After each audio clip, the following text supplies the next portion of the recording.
Muito bem. Mais uma vez, boa noite a todos. Vamos mantendo os nossos áudios desligados e assim nos prepararmos para o resumo do capítulo 31, Cecília ao órgão. Então, vamos iniciando com a Rita, que vai trazer o resumo desta noite. Bom estudo a todos. Boa noite, todos estão me ouvindo, né? O computador não quis funcionar hoje, estou no celular. Bom, vamos dar uma relembrada no capítulo 30, né? Em palestra afetuosa. Nesse capítulo, André e Vicente continuam uma conversa com a Cecília e a Aldonina. Cecília explica a diferença entre nosso lar e Campo da Paz. O Campo da Paz, que está mais próximo da Terra e, por isso, recebe as vibrações dos encarnados e desencarnados que aqui habitam. Então, ela fala da dificuldade, né, em se comunicar com o plano superior e a energia que eles recebem, né, nessa colônia, por causa dos pensamentos de todos aqui. E aí, nós refletimos um pouco sobre a nossa responsabilidade, porque a gente pode auxiliar essas colônias com os nossos pensamentos e sentimentos. Então, pensamos um pouquinho nisso, né? Falamos sobre casamento no plano espiritual. Cecília Aldonina fala do cuidado com os espíritos que reencarnam, espíritos que são cuidados no campo da paz e depois reencarnam, e que elas são responsáveis por esses espíritos até os 7 anos de idade. Aí conversamos um pouquinho sobre educação, sobre como é o porquê desse cuidado, e falamos também sobre a lei de cooperação, onde um auxilia o outro e não somos ninguém sozinhos, né? E aí passamos para o capítulo 31, Cecília ao órgão.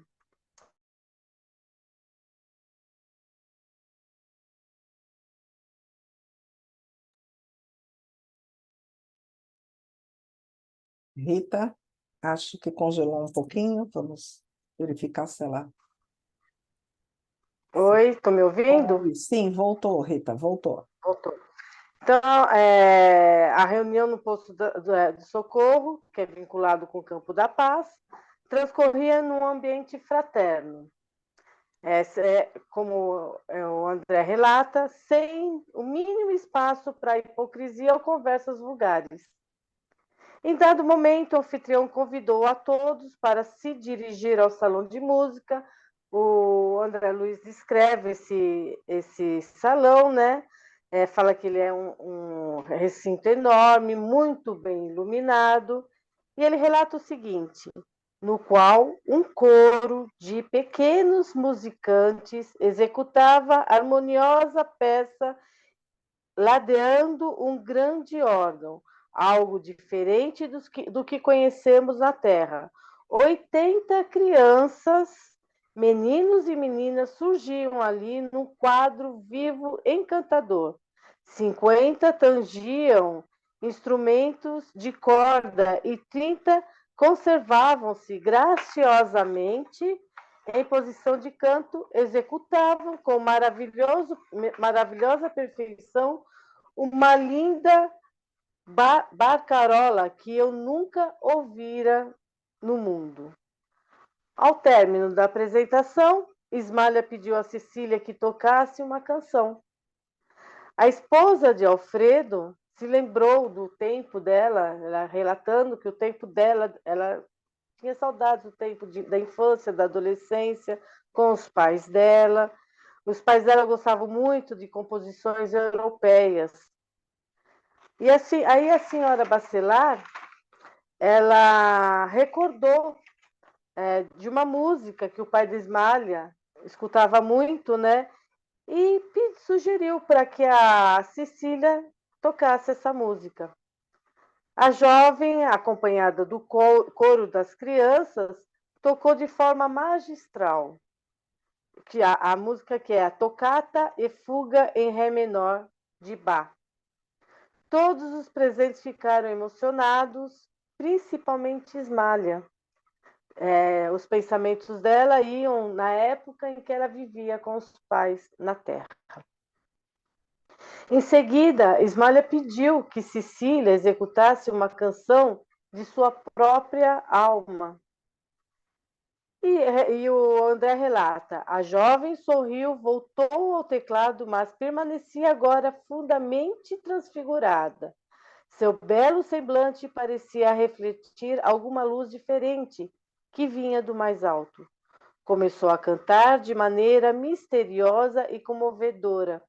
A música parecia sair-lhe das profundezas do coração, mergulhando-nos em sublime emotividade.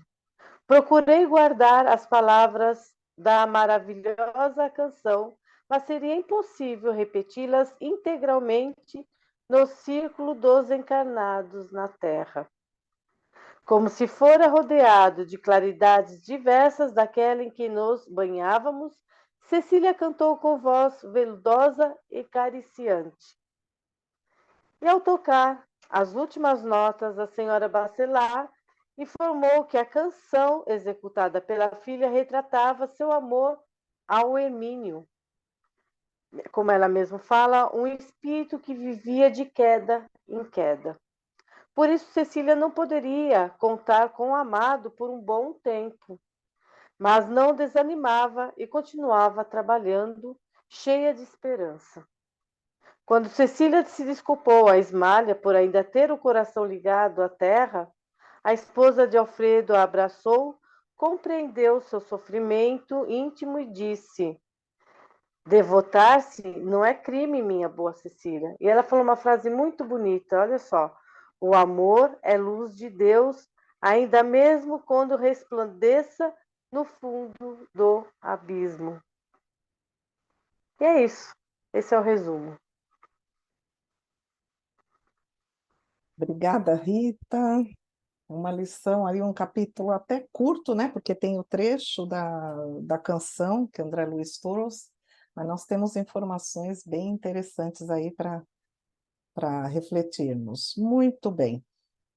E o primeiro tema, vamos voltar a falar das crianças, né? No capítulo anterior, a gente falou sobre a condição da criança, né, encarnada, esse cuidado aí, o porquê até os 7 anos, qual é essa condição, né?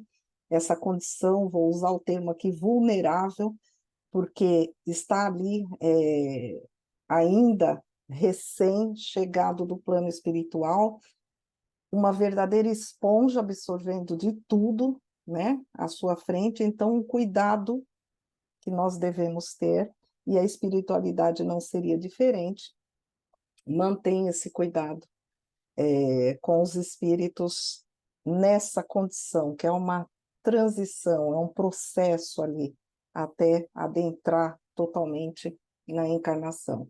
Aí aqui está falando no plano espiritual, a vida no mundo espiritual. Há crianças. Ah, mas espírito, ele existe. Eu lembro do seu Pedro que ele falava, né? Não há espiritinhos, não existem espiritinhos. Então, essa condição de criança na espiritualidade, como é que a gente reflete a respeito dessa condição? O porquê, se não há espiritinho, se isso é uma condição da matéria aqui orgânica, né, incorporado, por que que na espiritualidade essa condição se mantém ali? Tem um trecho bem rapidinho ali, que pode passar despercebido, que eu achei bonito, nessa condição que coloca assim, as crianças são como flores vivas. E qual é a finalidade da flor? Por que que nós temos, né, as flores aqui no nosso mundo, mas na espiritualidade também tem. Aí olha o complemento, né, desse conceito. É o perfume, o encantamento, a alegria e também aquela condição de suavizar os trabalhos. Quem já teve experiência, né, de viver com crianças, em qualquer condição, como aquela condição de alegria, de brincar, ela acaba apagando toda a nossa preocupação de um dia atribulado, não é? até para a gente fazer o esforço de esquecer as perturbações para se dedicar àquele momento de alegria. É uma provocação necessária até para a nossa condição. Mas e na espiritualidade? Também tem essa condição. Mas aqui fica um alerta. Nossa, estão usando então as crianças para manter um ambiente ali alegre? Estão usando desses espíritos para trazer essa alegria, né, esse encantamento, para distraí-los, principalmente nesse salão de música? É apenas isso? Aí que nós vamos refletir a respeito. O que nós aprendemos? Nós temos ali instruções de Kardec que fala brevemente sobre a condição de desencarnar enquanto criança, né? Nós temos aí a taxa de mortalidade infantil ainda alta por condições que nós conhecemos, a lei de causa e efeito. Nós temos uma lei dirigindo toda a nossa condição. E não é diferente no caso dos pequeninos. Pequeninos aos nossos olhos, mas ali tem espíritos talvez até bem mais antigos que nós, bem mais experientes. E aí fica essa reflexão. Há uma necessidade daquela condição, daquele desencarne prematuro, né? Como nós chamaríamos, um desencarne ainda breve, passar por uma encarnação breve, um desencarne que aos nossos olhos parece antecipado. E aí vamos por etapas e vamos contar também com a colaboração de vocês. São vários fatores, vários fatores. Nós já temos aprendido com o Espiritismo de que a condição nossa, ela é infinita. Não podemos nos prender a alguns casos e levar isso à regra geral. Vamos a alguns exemplos. Espíritos que precisavam experimentar um instante ainda de contato com aquela formação, né? Imagina a gestação, ainda está formando os seus órgãos por alguma necessidade. Ele precisa desse contato para poder fixar no seu perispírito. Ele ainda está aprendendo a reformular essa condição dos órgãos, do seu perispírito, por várias necessidades. Temos a condição, como eu falei, de causa e efeito, mas nós temos uma informação muito importante. Quase sempre, o desencarne de crianças, quase sempre é prova ou expiação dos pais. Aí fica um alerta para nós. Esse desencarne de um ente que para nós é tão pequenino, tão frágil, ele é mais uma condição nossa, quase sempre, do que uma condição necessariamente dele. E aí fica a nossa reflexão quando nos deparamos com essas situações de vidas, né, que são ali interrompidas nessa condição corpórea ainda tão tenro, tão jovem, tão na infância. Então, como nós estamos avaliando isso? Claro que eu estou lembrando de uma palestra que falava que Chico Xavier ele repetia isso, que não há para ele, né, não há dor maior do que a perda de um filho. Então, aos pais que passam por essa experiência, realmente, no meu caso, que não passei, pelo menos nessa encarnação, não dá para conceber tamanha dor. Mas a gente faz uma relação quando a gente vê a dor do outro, quando a gente observa situações em outros, o quanto isso nos dói. Ainda é menor do que a dor daquele pai, daquela mãe que está perdendo aí o seu filho. Então, é uma prova grande para toda a sociedade. Toda a sociedade compreender o que é que está por trás dessa experiência. E lá no plano espiritual, o porquê que eles eles retornam ao plano espiritual ainda nessa condição de criança. O que nós aprendemos? Nós temos uma condição, uma gradação evolutiva muito grande. Então, nós temos espíritos muito evoluídos, muito mais que nós, e espíritos menos evoluídos que nós. Vamos imaginar aqui, né? Até eu lembro que eu assisti uma palestra que fez o seguinte exercício. Imagine se Jesus tivesse desencarnado ainda criança, ainda na infância. Será que ele se demoraria, quando regressasse ao plano espiritual, ele se demoraria a voltar à sua forma como um espírito adulto para a nossa concepção? O que vocês acham? Quem arrisca aí? Se fosse Jesus desencarnando enquanto criança, enquanto um menininho ali, se ele, ao regressar no plano espiritual, ele ia permanecer ali como criança. Alguém arrisca? Acho que eu ouvi um não por aí, né? As cabecinhas estão com dúvidas. Um espírito muito evoluído, com total domínio da sua condição, com total... Gente, Cristo, ele formou, preparou todo esse planeta. Ele é o arquiteto desse planeta, com domínio da matéria desse planeta. Com certeza, ele não passaria ali por essa etapa na espiritualidade enquanto criança. Não na condição que nós estamos imaginando para nós. Por quê? Tem um detalhe aí. Nós temos dificuldades ainda, porque somos imperfeitos, de condicionar a nossa matéria. E vamos lembrar que o perispírito é uma matéria. Ainda é uma condição material mais sutil, menos densa que a nossa. Então, nós, quando desencarnamos, nós estamos ali totalmente desnorteados, normalmente presos às nossas angústias, aos nossos vícios, ao nosso desespero. Então, quanto mais apegados estamos na matéria, ou seja, quanto mais imperfeitos somos, maior a nossa dificuldade desse desenlace, desse rompimento e regresso, volto à minha condição anterior.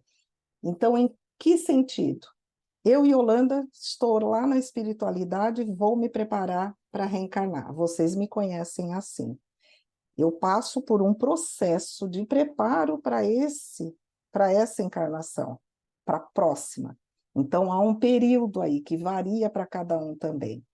E aí eu venho para a Terra, a minha mamãe passa pelo processo da gravidez, está ali me recebendo, me acolhendo, me ajudando a formar esse corpo material que eu vou precisar ali, que já estava no mapa, né, da minha necessidade, e aí eu nasço aqui na Terra. Conforme eu vou crescendo, os primeiros passos que nós falamos, né, no último encontro, eu vou aprendendo, absorvendo e me desenvolvendo com a ajuda de todos os responsáveis, todos aqueles que estão cuidando de mim, e vou me desenvolvendo. Só que por alguma condição, e aí são diversas, eu desencarno ainda na infância. Esse desencarne, ele não vai ter a facilidade de eu romper essa condição, esse perispírito, e já voltar lá como a Yolanda que vocês estão vendo aqui. Tem uma condição de que, mas ficou tão pouco tempo lá encarnada, que não deu, por isso que espero 7 anos, que é para fixar, né? Para ter essa condição de fixar a encarnação, é a hora que, ali nos 7 anos, olha, né, já completou o processo reencarnatório, segue aí que esse processo já está finalizado, agora é o desenvolvimento lá, então ficou tão pouco, será que fixou a ponto de eu permanecer lá enquanto criança? Depende da minha condição. Então, eu ainda imperfeita, vou precisar de um tempo, e a cada um é uma condição, é um tempo necessário, para ter a lucidez de que eu não sou aquela criança, quando volto para a espiritualidade. E olha só, teve um capítulo que eu não lembrei, acabei não tendo tempo de procurar, que o Radamés trouxe quando falou das vidências, foi aqui, Radamés, que falou do George Valley Owen, aquele sacerdote anglicano que teve visões do mundo espiritual. Ele, que não é espírita, isso foi lá no século XVIII, ele teve visões do plano espiritual, um sacerdote anglicano. E nessas visões, o livro que até o Radamés comentou, que deixa para eu não falar o nome errado, no véu. Peraí que eu anotei, meu Deus. A Vida Além do Véu. A Vida Além do Véu. Ele relata uma colônia, uma cidade ali, há uma informação de um dirigente da cidade, essa cidade é dedicada ao atendimento à infância de encarnados e desencarnados. Então, olha só, não é espiritismo falando isso, nós temos um protestante, um sacerdote anglicano trazendo essa informação. 200 anos antes da obra Nosso Lar, de André Luiz. Foi em 1700, a obra nossa foi em 1600 e pouco, a obra foi 1800. André Luiz, nossa, eu estou confundido com o Livro dos Espíritos. 1700 o Owen, 1957, 58, André Luiz. Então, ou seja, 200 anos antes, já havia essas informações de que há uma vida no mundo espiritual. E que essa vida no mundo espiritual tem lá um grupo dedicado a acolher esses desencarnados ainda na tenra infância. Porque é necessário esse tempo, esse espaço, essa atenção, para haver esse despertamento de, opa, eu não sou essa criancinha aqui, esse bebezinho, 1 aninho, 2 aninhos, 3, 4, 10, 12. Então, eu vou, aos poucos, e a cada um, reforço a cada um aqui o tempo necessário, eu vou voltando a essa condição de despertar e me ver como da última encarnação, não dessa como futura, porque ela não se completou, mas da última. Eu volto como a Yolanda, que estava lá atrás, programando essa reencarnação em que desencarnei na tenra infância. Essa é uma das diversas condições. Há condições de que, há relatos de que algumas crianças são mantidas ali enquanto crianças, porque processo reencarnatório é um processo complicado. Vamos imaginar a condição básica. Você tem que encontrar os pais que vão lhe receber. E dependendo do que você causou, pode ser muito difícil um casal lhe aceitar, né?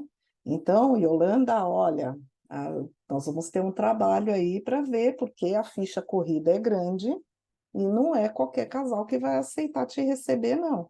Então, a gente vai passando, né, por casais, por pessoas que estão encarnadas ou que vão encarnar e que estejam dispostas a me receber.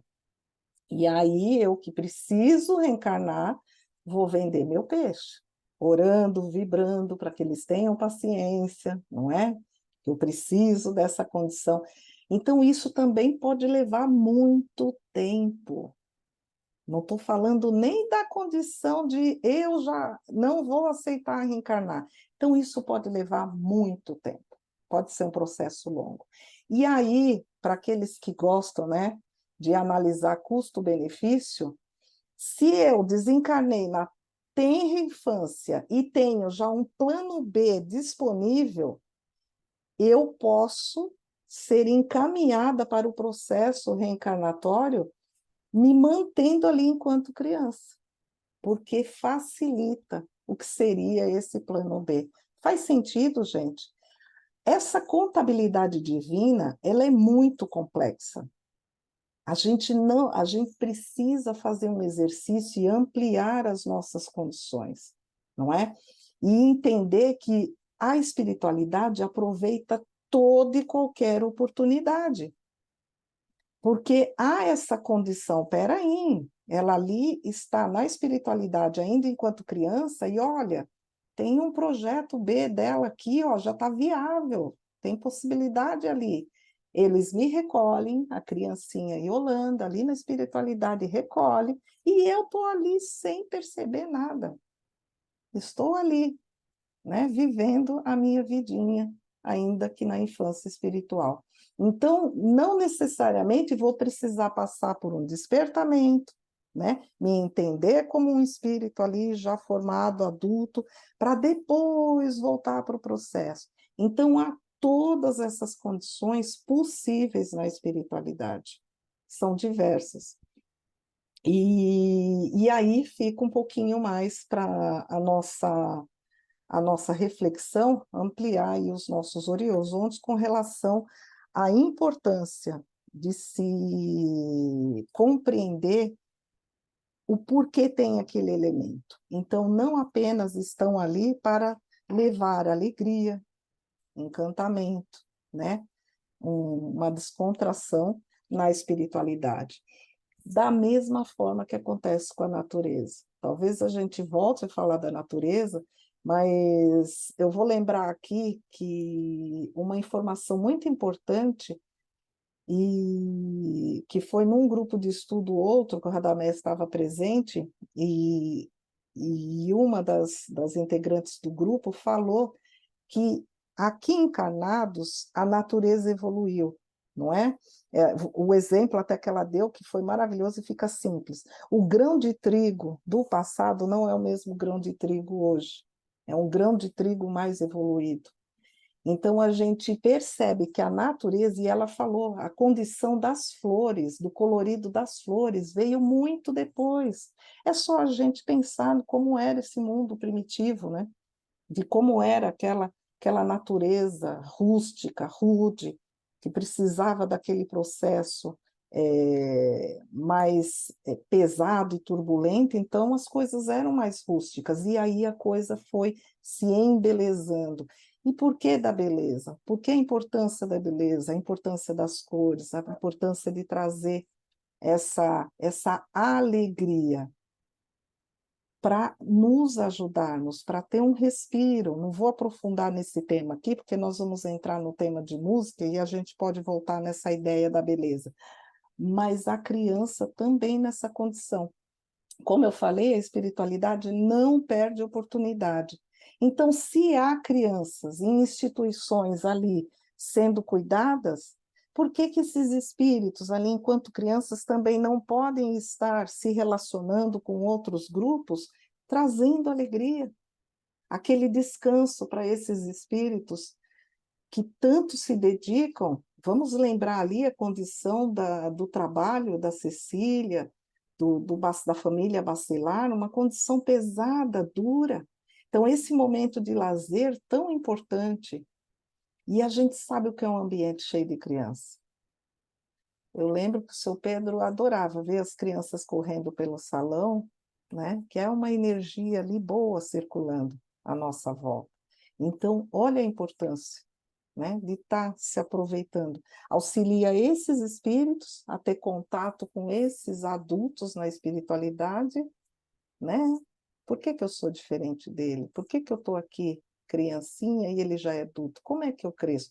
Pode ajudá-los a despertar e entender que não é mais aquela criancinha, ou simplesmente auxilia eles ali, aí formando valores para que eles, ao serem conduzidos numa encarnação breve, que é por curto período, breve, eles aproveitem essa lembrança de uma espiritualidade.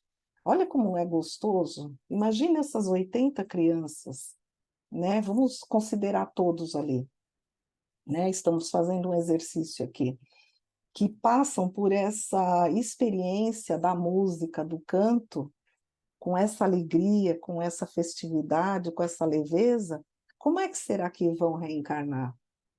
Não são ali mais leves, mais alegres, mais dispostos para uma vida mais bela?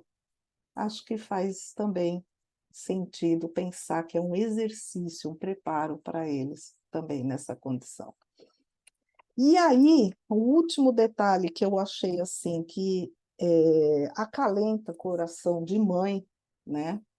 E uma informação que eu achei muito interessante, que a gente vai pesquisando e aprendendo, que se eu sou uma mãe, acabei de perder meu filho, ainda na infância, e estou ali, né, com aquela saudade, aquela condição desejosa de estar com ele, dependendo da minha condição, do meu equilíbrio, né, da minha compreensão, olha só, enquanto eu durmo, enquanto eu deixo esse corpo na cama, eu em espírito sou levada a reencontrar esse filho, essa filha, e ajudar a cuidar dele lá, essas horinhas enquanto o meu corpo está dormindo. Então, há mães lá na espiritualidade dedicadas a cuidar dessas crianças, mas eu, enquanto mãe que acabei de perder meu filho, eu posso. Se eu tiver ali a minha condição equilibrada, eu posso, enquanto o corpo dorme, reencontrar esse filho. E aí, imagina que gostoso esse reencontro, não é? Porque estou lembrando de um médico, ele é mais na linha naturalista, que ele fala o seguinte: a mãe está grávida, ali na gestação, o fluxo sanguíneo é muito intenso, é uma troca de energia, e ele fala do magnetismo entre mãe e filha, é uma troca muito grande, que a ciência humana, e olha, ele não é espírita até onde eu sei, ele fala, a ciência humana ainda não parou para analisar isso. E o dia que estudar a condição do magnetismo ali da mãe e do bebê, enquanto está ali na gestante, é muito importante, é uma troca muito profunda. E por isso ficam essas conexões, mesmo depois da separação do corpo, não é? Então, fica aí reflexões para a gente. É isso, no momento pude trazer para vocês. Alguém gostaria de fazer algum comentário, algum complemento? Silêncio. Ninguém ficou curioso? Radamés, quer falar? Tô me segurando, viu? Não, não se segure não, é para Tô me falar. segurando aqui, mas é só em... Sabe quando você fala, não, vou ficar quieto? Não fique, Ah, fale, fale. é. O Espiritismo é uma doutrina maravilhosa, como dizia meu sogro, como diz meu sogro, ele sempre fala isso. A doutrina é maravilhosa, porque ela vem nos trazer, ou melhor, ela vem fazer com que a gente abra a mente e sempre procure expandir a nossa mente, baseado nas informações que você tem ou nos fatos que ocorrem. Então, por isso que é uma ciência, né? Você vai pegar os fatos, vai analisar, vai fazer experiências, vai ver se aquilo se repete ou não. Então, você fez aí um apanhado muito bacana, eu concordo com tudo, Yolanda, que você falou. É isso daí. Mas eu gostaria de fazer uma reflexão, aliás, uma pergunta. Dado que temos informações em obras da própria Lavra espírita do Chico, do Emmanuel, do André Luiz, que não importa o plano em que você esteja, sempre haverá, para aqueles que estão naquele plano, um chão para pisar, um céu em cima das suas cabeças e paredes que eles não conseguem atravessar. Então, aquele espírito que no plano dele, ou melhor, um espírito que aqui vem de passagem e atravessa as nossas paredes, no plano dele, ele não consegue atravessar as paredes. Pois bem, considerando isso, considerando que a nossa vida é uma cópia imperfeita de planos melhores, considerando que há infinitos planos, considerando no livro Libertação que André Luiz fala que existe uma raça de anão oriunda daquele plano que ele está.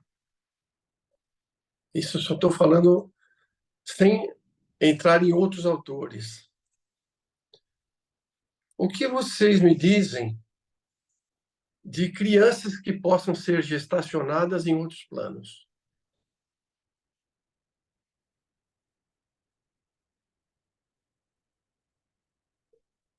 Se ninguém tem resposta, pense, estudem, e podemos chegar à conclusão que isso não existe. Mas pode existir, ou não. Então, o Espiritismo é uma beleza, porque a gente tem que partir de vários pressupostos. Então, a Yolanda fez um apanhado que eu concordo em gênero, número e grau. Só queria colocar essa minhoca na cabeça de vocês, porque essa minhoca ficou na minha cabeça muito, muito, muito tempo. Tem uma outra passagem interessante, eu não vou saber falar para vocês qual livro do André Luiz. Eles estão no plano de nosso lar e vem uma entidade de um plano maior. Então, eles têm que preparar um cubo de cristal aonde vai se fazer a condição necessária para aquela entidade se materializar dentro daquele ambiente para poder trazer uma mensagem. Muito bem. Ele vem, ele adentra aquele ambiente preparado para recebê-lo, se materializa, passa a mensagem e depois se desmaterializa. Ele veio trazer uma mensagem rápida. Assim acontece no nosso plano. Alguém se materializa, traz uma mensagem e vai embora.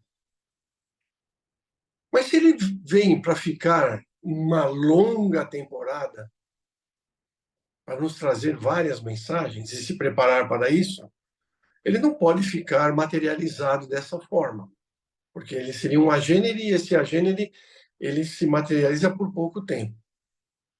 Então, ele se utiliza da reencarnação. Ele se reencarna e fica aqui a temporada que precisar. Pois bem, lá em nosso lado, a entidade foi rapidamente e deu a mensagem dele.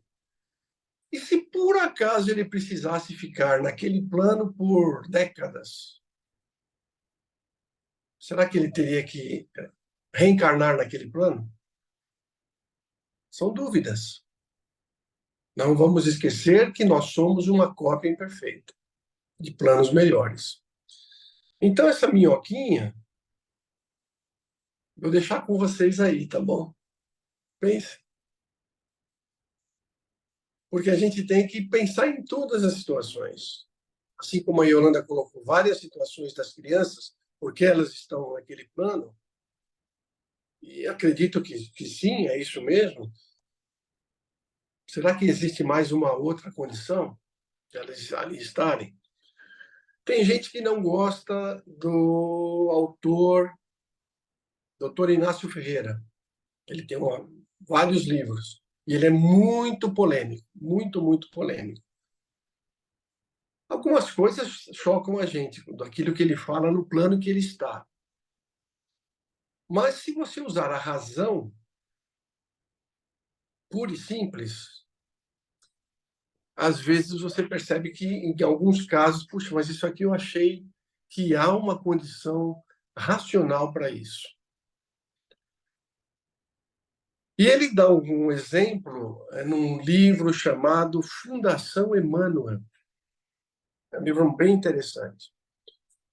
E lá, o doutor Inácio Ferreira, já desencarnado, né? Ele diz o seguinte, que no plano em que ele está, que ele fala que não é um plano elevado, alguém precisava estar naquele plano para trazer um conhecimento ao longo de várias décadas. Então, há uma concepção das entidades que estão naquele plano. Aí vocês vão falar assim, não, mas eles são espíritos. Não vamos esquecer que nós somos espíritos. Nós somos espíritos também, porém estamos num plano encarnado. Existem espíritos que estão em outro plano encarnados. Segundo a Igorina Cunha, tem um chão para pisar, tem um céu à sua cabeça e tem as paredes que eles não podem atravessar. Então, eles são espíritos para nós, mas no plano que eles são seres encarnados naquele plano que eles vivem. Então, pode, segundo o doutor Inácio, haver a necessidade de alguém que precisa ficar muito tempo naquele plano. Para ficar ali, tem que se formar um corpo propício daquele plano, assim como o nosso corpo é propício a esse plano. Gente, desculpe jogar minhoca na cabeça de vocês. Pensem bastante, pesquisem, estudem. Depois, um dia, a gente conversa de novo. Obrigada, Radamés, mas é um exercício importante para a gente ampliar, porque nós estamos presos aqui. André Luiz ele fala da origem do polo feminino e masculino, essa condição que veio lá nos primórdios, nas primeiras células, onde se percebeu ali condições de polos, e aí se desenvolveu aquele elemento para facilitar essa evolução e essa condição de dois polos, não apenas num ser, mas separados, dois seres, um polo negativo, outro polo positivo, e esses dois gerando um novo corpo. Nós estamos condicionados a essa matéria, como o Radamés colocou. A gente tem um pensamento fixo na condição aqui da nossa matéria. Tira esse corpo, tira esse corpo. Ainda estaremos numa condição material, mais sutil que essa, mas ainda material. Evoluímos, vamos para um mais acima, ainda é material, mais sutil ainda, mas ainda material. Então, o espírito, nesses diversos planos que ainda necessitam de alguma condição material, vai precisar desse revestimento para estar ali. E sem avançarmos esses níveis, a gente já aprendeu o quê? Para encarnar na Terra, no nosso plano terrestre, é preciso ter essa condição de formar essa matéria, esse perispírito aqui, que é propício para a Terra. Se eu vou numa outra condição de um outro planeta, esse perispírito vai ser diferente. E aí, a relação, até um pouco com o que o Radamés colocou, mas é um exercício que a gente faz, poxa, se eu vou mergulhar profundamente, eu preciso me revestir de uma vestimenta ali que me proteja e que me ajude a atuar naquele ambiente. Então, é esse revestimento que esses planos, ainda necessitados de alguma matéria, ainda que mais sutil, ele necessita formar. Lembrando, somos imperfeitos, nós espíritos não conseguimos ainda agir, atuar sem essa proteção. Eu faço sempre essa relação, essa analogia de que a matéria nos protege de nós mesmos, porque é como nós pensarmos. Radamés, eu não vou nem aprofundar muito aqui, mas eu faço muito aquela relação de energia forte, energia fraca no átomo. Um que impede de explodir, o outro que impede de implodir, porque nós somos imperfeitos, a gente não tem controle dessa energia. A gente precisa de algo que nos segure, senão a gente sucumbe. Aí, qual é a relação que eu faço? Eu já fiz com vocês, com certeza, mas eu vou relembrar.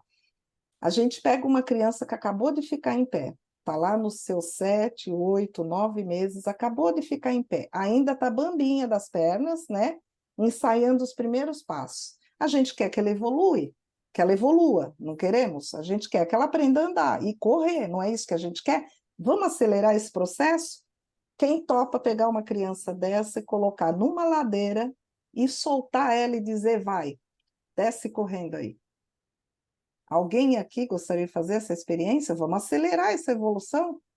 Não é ajudar eles a evoluir? O que vai acontecer? Um desastre, vai sucumbir e com uma grande chance de perder essa encarnação. Então, a matéria, ela funciona como cercadinho para o bebê.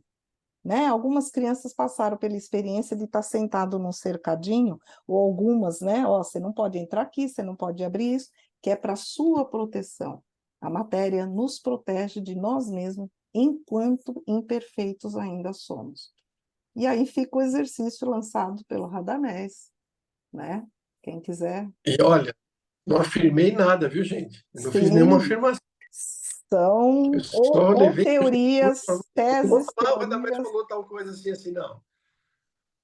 Dá para estudar bastante, dá para a gente quebrar muita cabeça.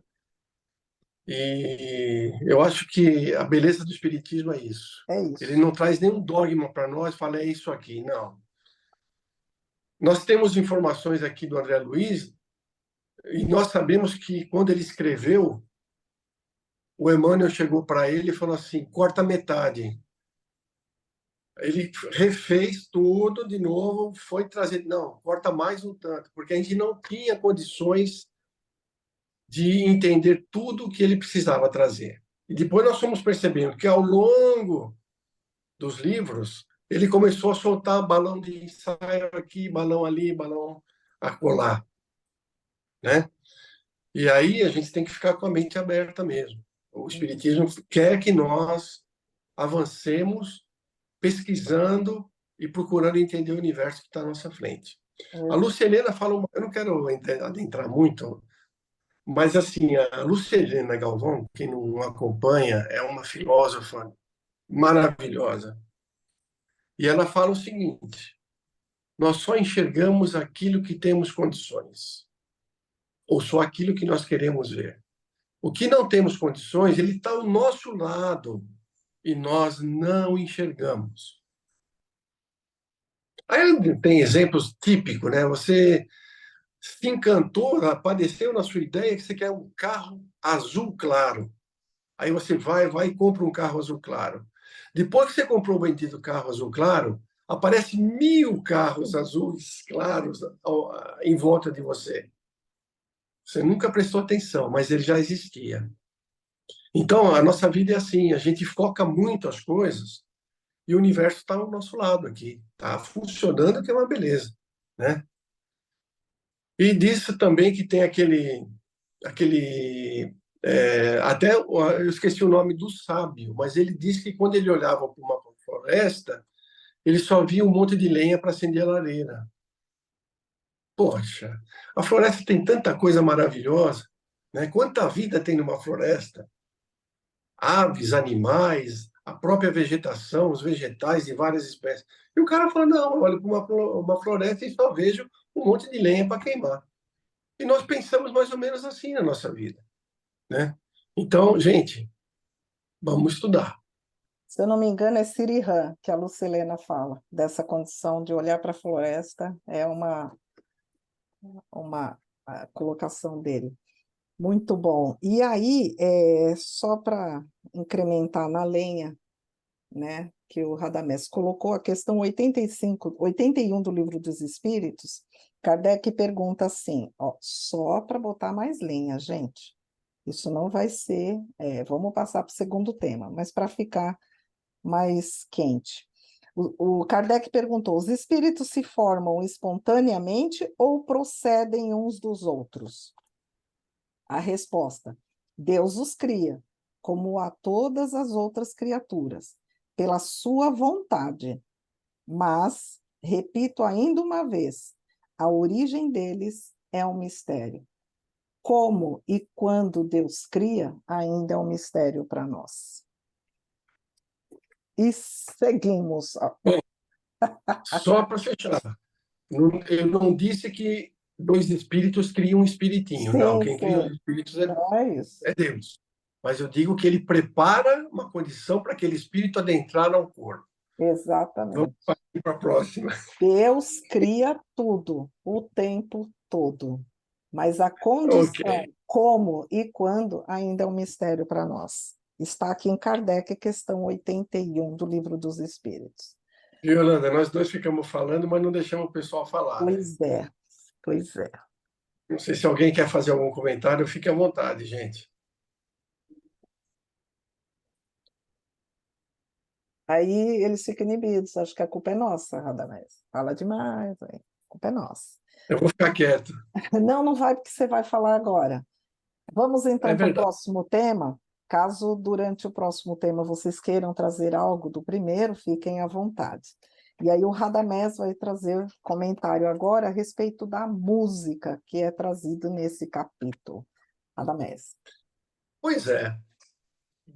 Batendo no mesmo diapasão, né? Nós somos uma réplica imperfeita, né? Esse mundo que nós vivemos é uma réplica imperfeita de mundos melhores. Poxa, se aqui tem música, por que que não haveria de ter música num plano diferente? Seja inferior, seja superior a nós. A música existe. Da mais rudimentar possível. Então, nós vamos ver na própria história da Terra os nossos antepassados lá da Idade da Pedra, ou sei lá que idade, tocavam, batucavam lá num toco de árvore, né? Perceberam que dava sons diferentes, começou a tirar algum tipo de som, e aí, a partir daí, a gente percebe uma evolução interessante na história da música no nosso plano, né?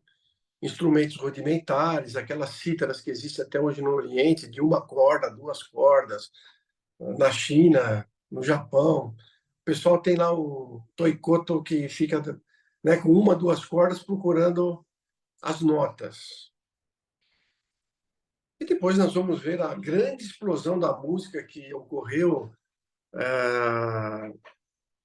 particularmente depois de 1500 para frente, quando vieram os grandes compositores.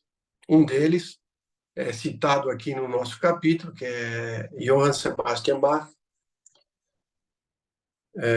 que trouxe essa noção, antes dele, Haydn trouxe a noção polifônica, ou seja, misturando vários sons de vários instrumentos, né? E aí a gente vai encontrar na obra do André Luiz aqui, ele citando a música. Mas antes disso, Kardec pergunta aos espíritos, né? Na questão 251, são sensíveis à música os espíritos? E a resposta é: falas da música terrena? O que é ela comparada à música celeste? E diz mais: ninguém na Terra pode ter essa ideia da música celeste. Uma é para a outra o que o canto do selvagem é para a suave melodia. Não obstante, os espíritos vulgares podem provar um certo prazer ao ouvir a vossa música, porque não estão ainda capazes de compreender outra mais sublime. Então, veja só, espírito desencarnado pode ouvir a nossa música e gostar, porque ele não ouviu coisas mais sublimes, ele não está preparado, ou nós não estamos preparados para ouvir coisas mais sublimes. Quantos de nós paramos para ouvir música clássica? Desculpe a palavra, é um saco, pelo amor de Deus, né? Eu gosto mesmo de um batuque, de um samba. Eu, particularmente, gosto de rock, né? Sou um curtidor de rock. Mas a gente tem que entender que há uma diferença muito grande. Então, prestem atenção. Quando você escuta a batida de um tambor, um batuque, o que mexe em vocês? A parte de baixo do corpo? A gente já não vai mexendo o quadril, vai mexendo a perna, não é isso? É a batida, é o tambor.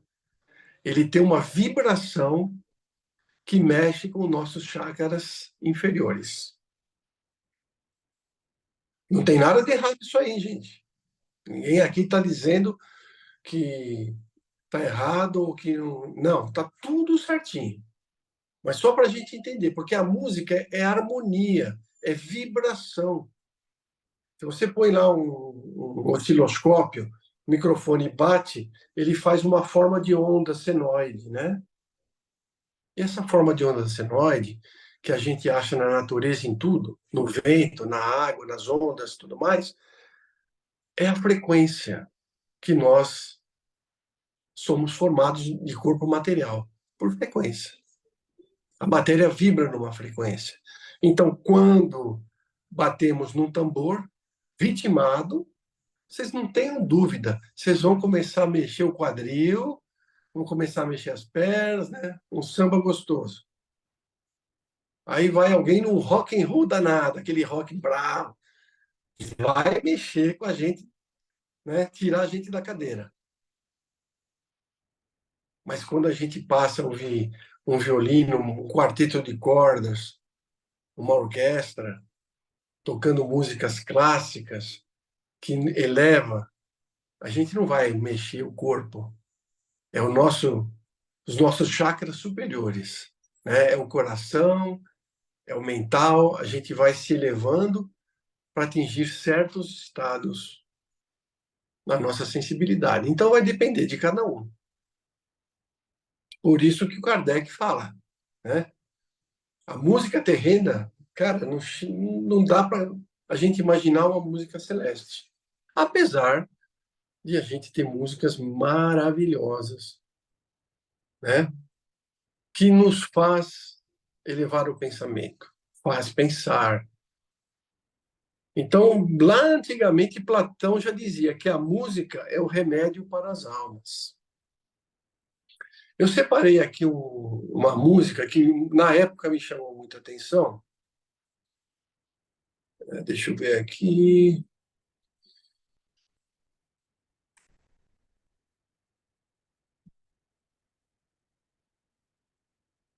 É o seguinte, eu fui uma vez num chá do Chico Xavier,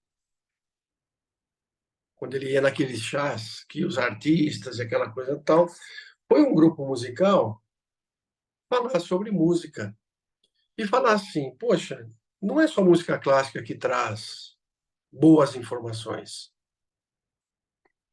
E aí eles trouxeram uma música que foi psicografada e quem trouxe a música foi o espírito de Noel Rosa.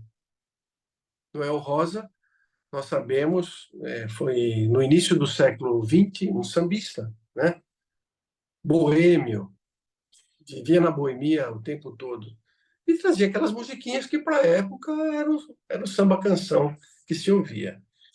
Mas ele trouxe uma música e uma letra muito interessante. Ele diz o seguinte, olha, não pode a humanidade condenar o samba julgando o samba profano, porque a música é a maior expressão do sentimento humano.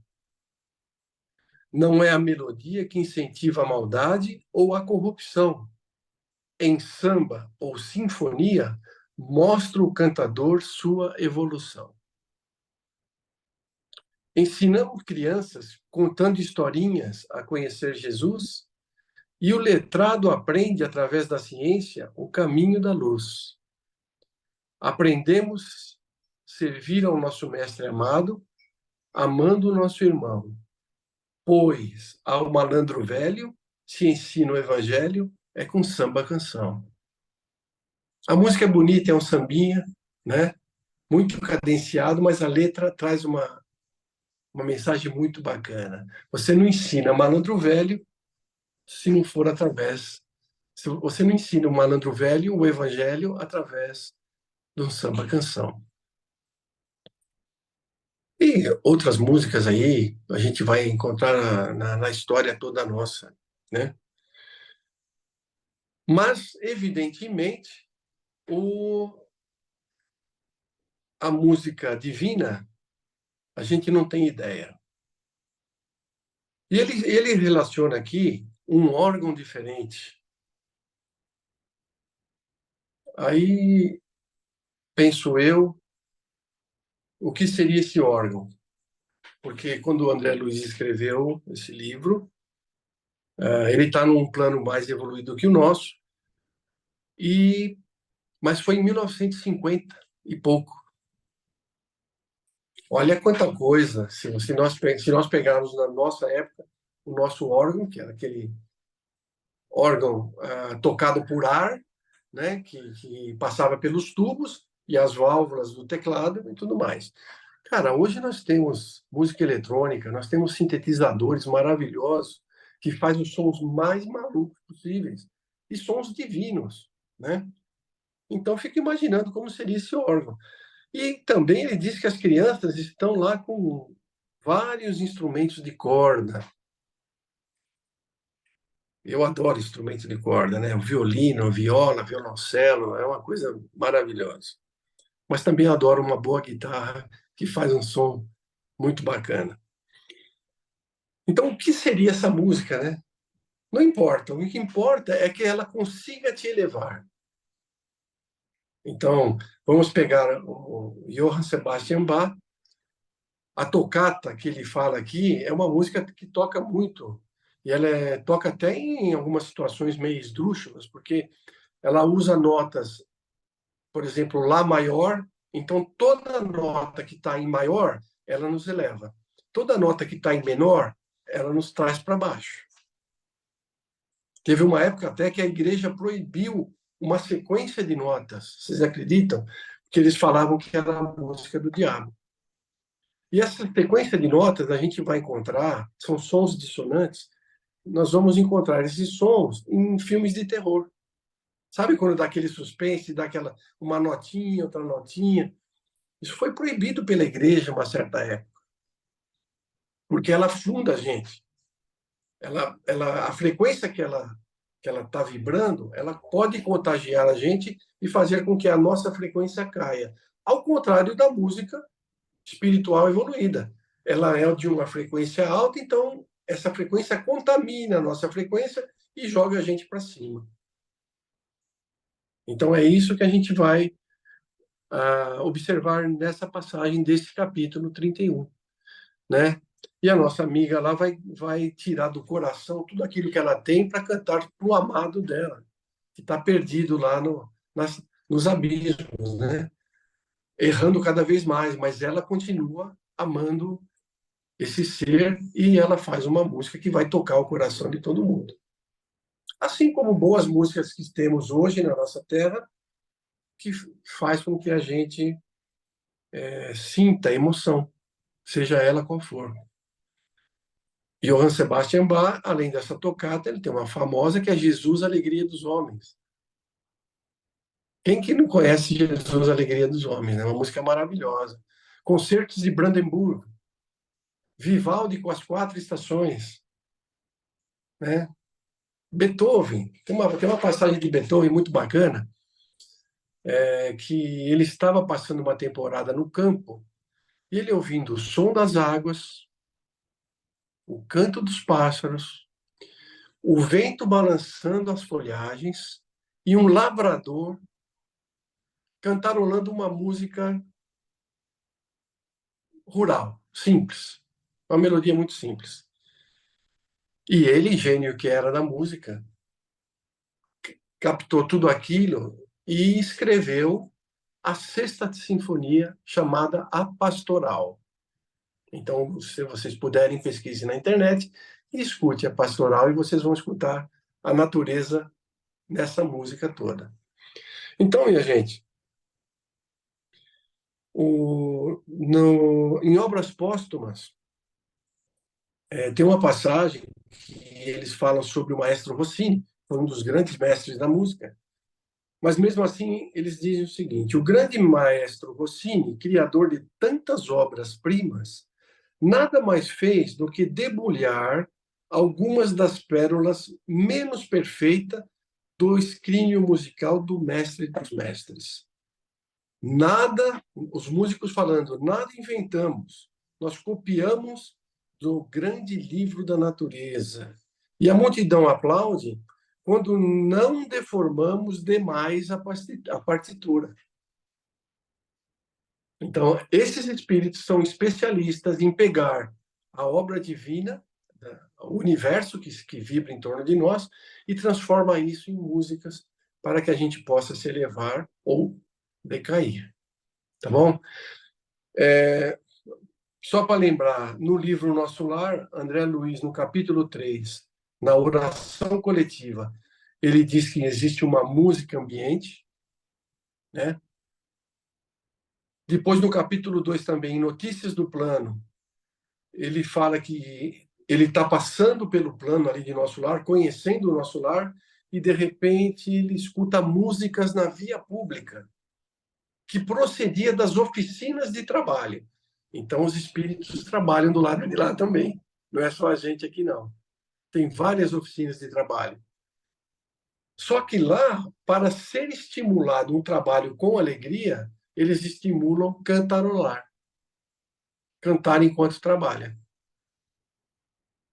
E eu lembro quando era criança, não só quando criança, minha vida toda, minha mãe sempre cantarolou. Tá lavando roupa, tá cantarolando. Tá lavando louça, tava cantarolando. Ajuda. E não vamos esquecer os escravos que cantarolavam enquanto trabalhavam pesado na lavoura, embaixo da chibata, né? Então, no Nosso Lar, eles cantam nas oficinas de trabalho. Nosso Lar também, no capítulo 17, na casa de Lísias, novamente ouve-se música suave de louvor que contribuía para a alegria da prece. E também diz que no crepúsculo há uma melodia suave em toda a cidade de Nosso Lar. E aí eu lembrei da Ave Maria que se cantava. Os católicos, principalmente, às 6 horas da tarde, que era o horário da Ave Maria. E eu lembro muito bem, quando era criança, que os católicos, minha família era de católico, às 6 horas punha um copo d'água em frente ao rádio, ligava e tocava a Ave Maria de Schubert, ou de Gounod, e o pessoal de joelhos rezava para benzer a água que ia tomar depois. Olha quanta coisa, né? Que a gente tem sobre música. E aí vai, no capítulo 45 também ele fala do campo da música, né? Muitas passagens no livro Nosso Lar e, por fim, no capítulo 48, no culto familiar, né? Onde filhas e netas se utilizaram de instrumentos musicais acompanhadas de um coro.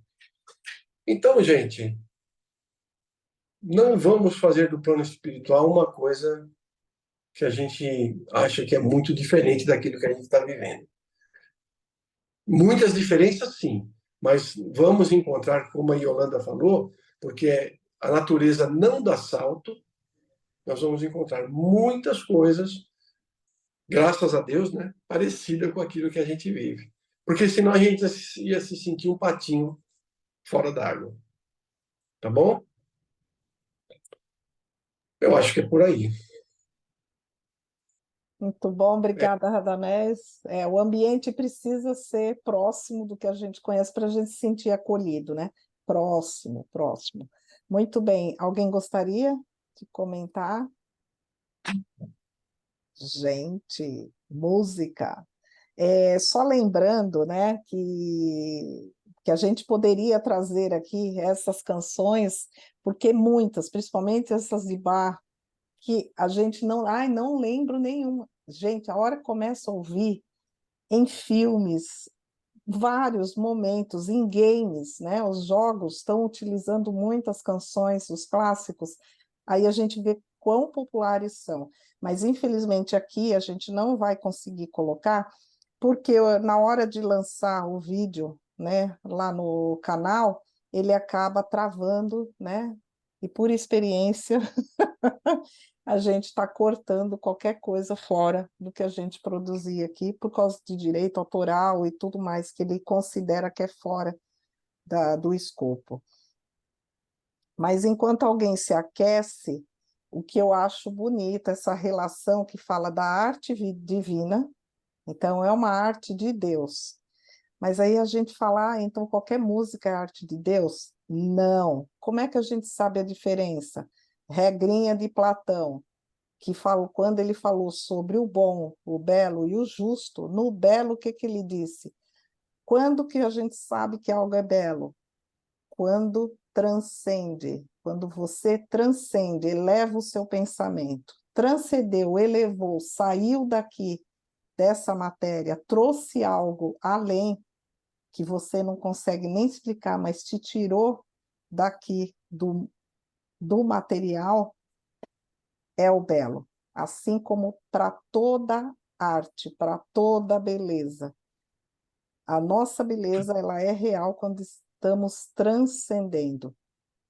E aí, o que é maravilhoso, a assinatura que Bach deixava nas suas partituras, né? As suas canções ali, as suas partituras eram identificadas por uma assinatura. E essa assinatura tinha as iniciais de Para a Glória de Deus. É curioso que eu não sou especialista em Bach, são das pesquisas que a gente faz para estar aqui, mas o curioso é que Bach ele foi colocado muito como um progressista, um moderno, aquele que revolucionou, e pelo contrário. Inclusive, tem um artigo que saiu na New York Times em 2018, que o título era A Fé de Bach, que ele era muito mais religioso do que os biógrafos todos acreditavam. Encontraram Bíblia, 3 volumes da Bíblia de Bach, totalmente ali, cheia de anotações, de rasuras, de reflexões, mostrando ali, porque ele luterano, né? Então ele tinha uma fé luterana, o quanto ele exerceu. E talvez acreditem, porque faço uma relação de que, como ele era contratado para fazer as músicas, né, na igreja, ele foi responsável por uma grande igreja, então ele era o diretor musical ali daquela igreja, na cidade, isso era um cargo importante, lembrando de uma época que a religião e o Estado era uma coisa só. Então, ele tinha um cargo muito importante de dirigir, de dizer qual é o rito musical daquela sociedade. E aí, acreditavam que, como ele recebia para isso, não era fé, ele fazia porque era o ganha-pão dele. E aí, em 2018, tem esse artigo, quando descobriram esses 3 volumes de Bíblia com anotações dele, com já comprovada da sua caligrafia, das suas anotações, enfim, é maravilhoso. E uma preocupação dele, ele dizia o seguinte: a música não deve descer até nós que devemos nos elevar até a música, então não rebaixemos a música. Essa era uma preocupação dele e que eu achei muito importante, principalmente para os dias de hoje. Yolanda, na Revista Espírita de maio de 1858, Kardec entrevista o compositor Mozart, que já havia desencarnado e tudo mais. E Mozart, a gente sabe que foi um menino prodígio, aos 4 anos tocava já obras completas, né? E ele declara o seguinte: quando estou em boas disposições e inteiramente só durante o meu passeio, os pensamentos musicais me vêm com abundância. Ignoro de onde procedem esses pensamentos e como me chega. Nisso não tenho a mínima vontade, a menor intervenção. Então o pensamento flui para ele.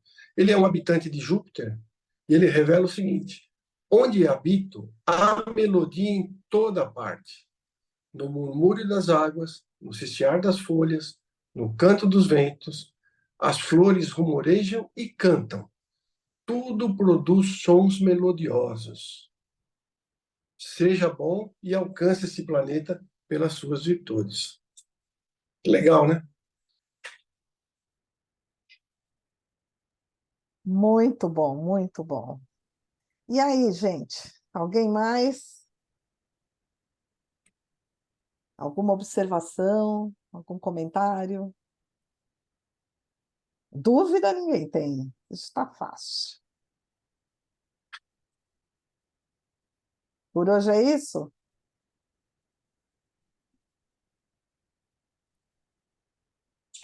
Bem, Tchau, Neymar. então, se não tivermos mais nada a acrescentar, olha que nós temos ainda 11 minutinhos, hein? Aproveitem a oportunidade. Não? Bem, seguimos. Radamés, algum ponto que você acha que poderia colocar para aproveitar o tempo? Não, Yolanda, acho que Tá. é isso aí. Acho que foi tudo, né? Não ficou nada. Só Só a título de... É porque eu comecei estudando música quando era garoto, depois parei, porque era muito chato estudar aquelas partituras. Cara, não estava nessa, sabe? Mas depois eu mesmo consegui, sozinho, aprender a tocar e aí fui me adentrando nesse negócio. Mas eu estudei depois muitos compositores clássicos, todos eles. Alguns, assim, são maravilhosos, outros eu acho que falam-se muito, mas para a época talvez fosse bacana, hoje não. No meu ponto de vista, é evidente. Mas tem uma passagem muito interessante sobre Vivaldi. Vivaldi era um padre chamado Padre Vermelho, porque ele tinha uma cabeleira ruiva, né? E, nossa, Vivaldi tem obras maravilhosas. São mais de 700 e tantas obras. Ele era muito... produzia muito. E músicas sacras, porque era padre. Quase foi excomungado porque ele chegou a abandonar a missa que ele estava rezando, porque começou a vir música na cabeça dele, ele saiu para escrever lá e abandonou o povo na igreja, né? Então, músicas que levam, evidentemente. Mas ele tinha um coro de mulheres que cantavam e nunca ninguém viu, porque onde elas ficavam era tudo um fechado, só treliçado, um ambiente treliçado onde o som saía e todo mundo falava que era um coro de anjo. Nossa, era um coro de anjo. Aquele coro enchia a igreja, enchia o coração e a mente das pessoas, e elas evidentemente cresciam em sensibilidade. As pessoas imaginavam, nossa, como serão esses anjos? Mulheres lindas, né? Maravilhosas, moças. E um belo dia ele apresentou o coro de anjo. Eram mulheres que se afastavam da vida porque uma não tinha perna, uma não tinha braço, outra era feia, outra era vesga, outra era... Mas elas tinham uma voz maravilhosa, né? Isso faz parte da história aí de Vivaldi. Só para ilustrar um pouquinho. sim, uma curiosidade. Muito bom. É isso, gente. Então, seguimos e pensei que alguém tivesse levantado a mão. Um outro ponto aqui que aí eu... Oi. O pessoal não quer saber de falar. Não, o pessoal está, né, tá reflexivo, está assim, pensando na música. Eles vão procurar hoje sobre Bach, Vivaldi, Mozart, Ah, né? espero. Eles vão procurar hoje. E vale a pena, procure, porque é muito legal. Eu só lembrei aqui, que eu vou marcando alguns pontos interessantes. Um dos pontos que perturbavam Bach era sobre a importância da música na educação e na adoração religiosa. Esse é um ponto ali presente no trabalho dele, na educação. E aí hoje, se quem não conhece, já ouviu falar de alguns especialistas aí ajudando crianças se preparando para provas, adolescentes se preparando para vestibulares, pessoas querendo se preparar para qualquer prova de concurso, se preparando principalmente com Bach e Mozart, por conta de algumas algumas letras, algumas músicas específicas que auxiliam no estudo. Inclusive uma, que eu não vou lembrar o nome, que isso tem anos que eu assisti uma palestra e ela comentou de que é importante ouvir e 20 minutos já está indo para a prova, os primeiros 20 minutos de prova fazer as questões mais difíceis. Falei, meu Deus, o impacto disso. Então, você tem que ir com fone de ouvido, entrou na sala ali e se prepara. Mas a condição que ela falou da prática, do estudo, enquanto está ouvindo música. Muito interessante. Bem, queridos, se não há nada mais a acrescentar ou florear o estudo desta noite, podemos partir para o encerramento. Tudo bem? E aí eu peço a gentileza de alguém fazer a prece de encerramento, a gente fechar aqui o estudo de hoje. Alguém poderia?